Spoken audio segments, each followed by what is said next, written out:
So nandito na kami, nakarating na kami. Sobrang kalmado lang ng dagat ngayon.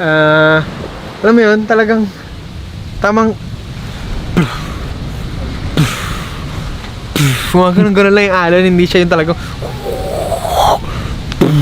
madalas kasi ganun yung alon ng mga napupuntahan namin. Kaya makapunta sa mga mas remote pa na area. Pero okay na ito ngayon.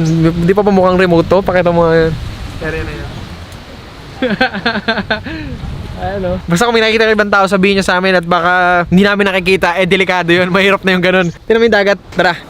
Tignan natin. Bingo! Yung mga ibang aso namin, isang tawag mo lang, susunod agad. Bingo! Kami! Bingo!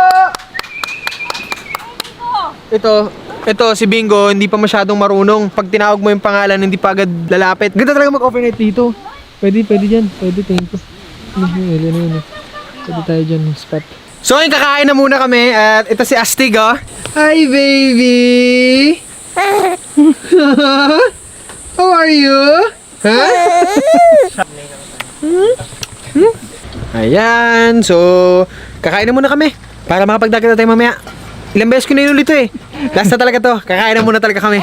So tapos na kami kumain. Naisip namin na talagang tutuloy na kami doon. Pwede naman kami dito mamayang hapon or what. Maganda kasi yung spot doon. Naisip namin na magtanong kung pwede kami mag-rent ng bangka para ihatid kami ron para hindi ganun kahirap maglakad kasi kagaya nakaraan sobrang hirap maglakad nakaraan nung tumawid kami dyan. Pakita ko sa inyo. Bilis ah! Bigat ko. Bigat ng gloves. Yun lang ang mahirap, hindi ako makayuko. Nakakahilo men. Ano na?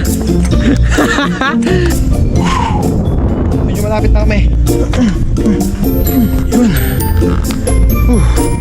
Secret beach pala dito eh. Wow. This is the spot. Parang may swimming pool dito. What? Men, ito yung panalo. Wow. Swimming pool. The best oh.